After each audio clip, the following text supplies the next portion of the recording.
Douglas Murray, is there a problem actually in the Holy Book, in the faith, or is the problem in some of those, like this gentleman and their interpretation of it? Well, we're very lucky that most Muslims don't think anything like Anjem Chowdhury, or we'd really be in trouble.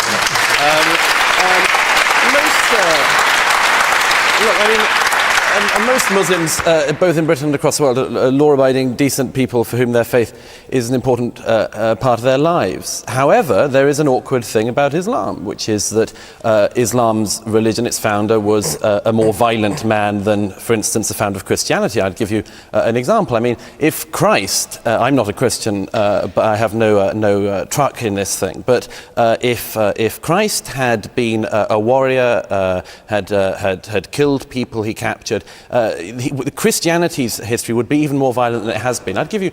Douglas Murray, again, flawlessly delivers a powerful critique of Islam, shutting down a Muslim political leader who is known for incessantly advocating for the Sharia law in the UK.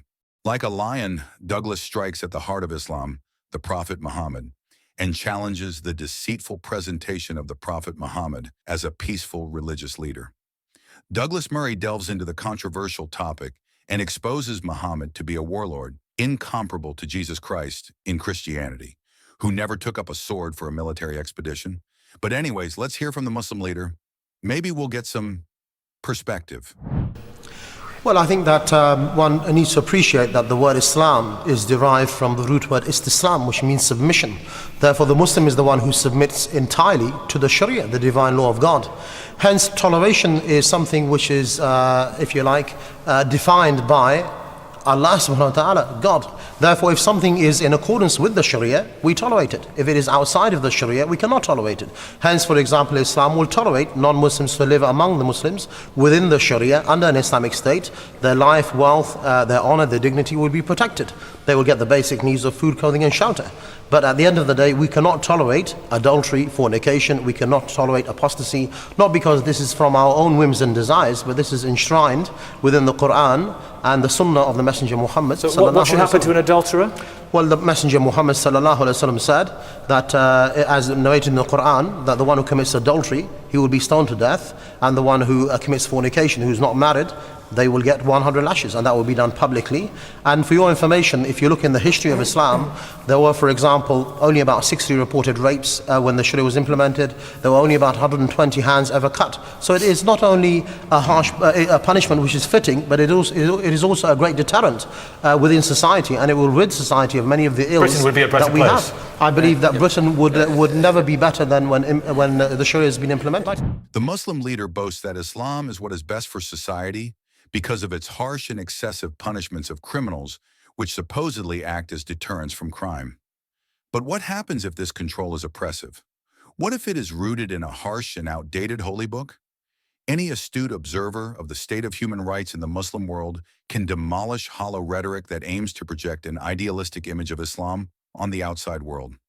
Such an observer is compelled to highlight the complete absence of human rights and individual freedoms in all those nations where their laws are based on Sharia and not on human reason. Let us observe realistically the present state of affairs in the Arab Islamic world so that we may not be duped by the empty claims of the Islamists. And now to Douglas Murray. If Christ, I'm not a Christian, but I have no truck in this thing, but if Christ had been a warrior, had killed people he captured, Christianity's history would be even more violent than it has been. I'd give you one other example. When a woman is brought in adultery to Jesus, he says, he who's without sin casts the first stone. When Muhammad has a woman brought in adultery to him, he orders her to be stoned. This would be a very different outcome. Now, fortunately, as I say, there's no doubt about this, about the nature of Muhammad as a beginner of a religion. There's no doubt about that, but there is also no doubt about the fact, as I say, that most Muslims don't behave in that way. Because religion is open. Sorry, Douglas, that's untrue. It's untrue. You've deliberately picked on one example, and that is Jesus Christ. the prophet of God. Before that, there were many other prophets that Christians also believe in, such as the prophets of the Old Testament, who launched wars, who were kings, King Solomon, King David. Yes, and so hold on, Douglas, I'm making a point here, which is that prophets during those times, some of them fought, some of them didn't fight, some of them it's disputed whether they fought. The point is that all religions are interpreted. We can't say here that Islam is one thing or another. But Jesus' message was very clear. He never said to stone anyone to death, Jesus, did he? I think it's disputed, even the fact that the Prophet Muhammad stoned people to death. That's not a fact. That's not a fact. And today we have people like Anjum speaking the way he just did.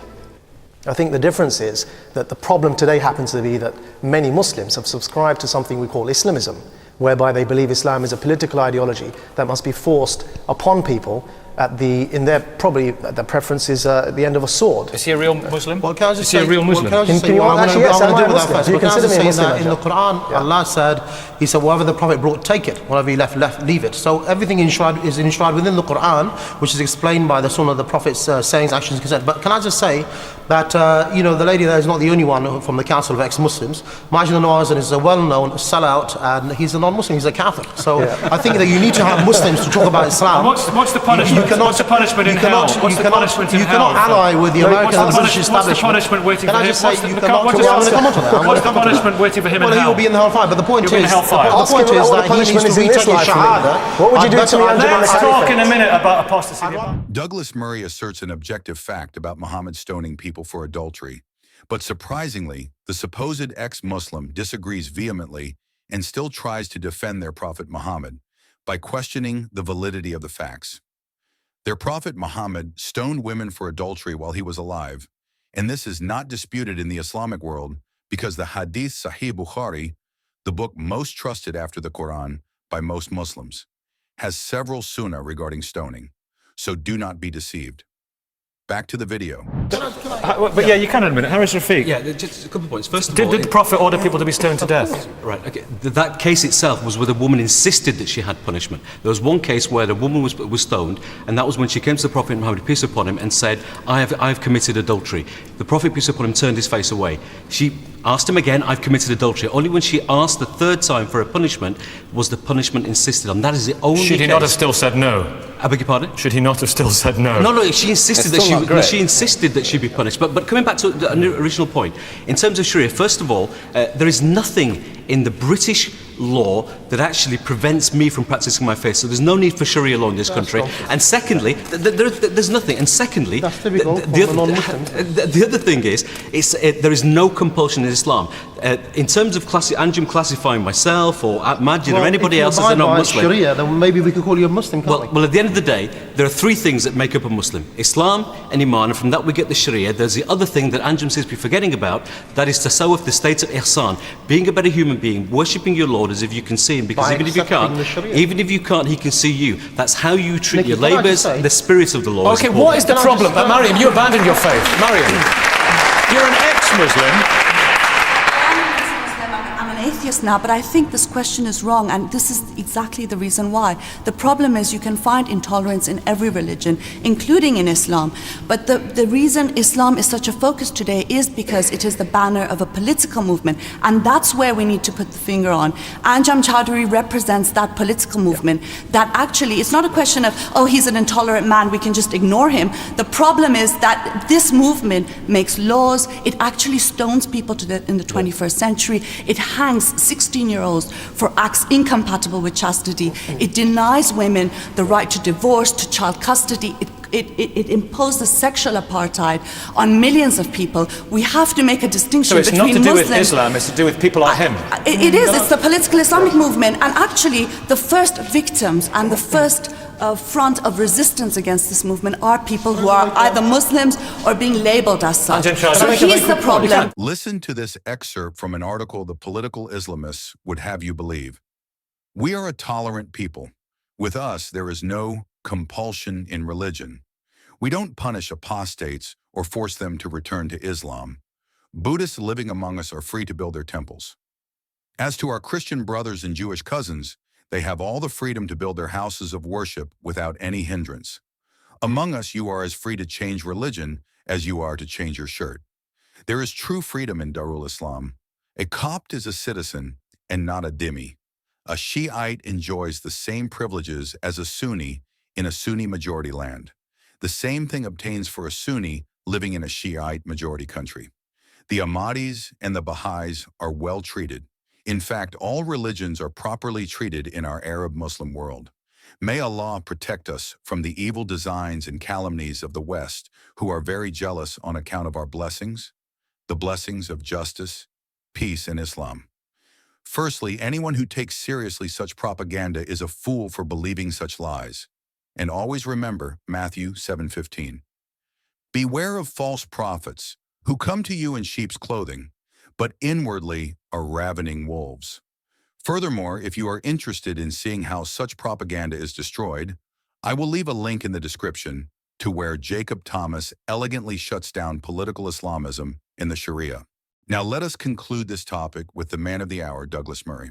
We see these surveys and people thinking, and a disturbing amount of people saying they would justify violent action if it were Douglas Murray, there are some disturbing young people being far more radical. Disturbing surveys about 7/7 and 9/11 come out, don't Absolutely, and the younger they go in this country at the moment, the more likely they are to be radical. This is the problem, and the previous speaker was absolutely right about this, that the politicized version of Islam is the real problem at the moment. Most faiths take a long time to sort of work themselves out, to be interpreted, for people to drop verses that aren't any good. Christianity and Judaism many centuries ago got through this process of dropping the wicked and the violent verses. Islam has to do that now, and it has to do it fast. But isn't that compromising your religion, editing it for the times in which you live? Isn't that let's see what people think. Is Islam an intolerant religion? Douglas Murray raises a critical point about the excessive, harsh laws that Islamic countries still enforce today. But in their eyes, they are just following the teachings and ways of the Prophet Muhammad, the Quran, and Hadiths. So why would they see any wrong in the way they govern and act within the world? But there is one key point to remember. The fact that Christianity has spread throughout the world is one of the reasons why we all think that these Islamic penalties are severe and disproportionate. Human dignity is provided by New Testament Christianity when it is correctly understood and practiced. Moreover, Christians respect and venerate the Old Testament because they think it was inspired by God during its own time and contains eternal truths. However, they also hold that Jesus Christ fulfilled this sacred text, so people no longer have to be stoned to death for a sin like adultery. Sins are dealt with in a new way under the new covenant, forgiveness and restoration. Thank you for watching, and if you enjoyed the video, make sure to like and subscribe.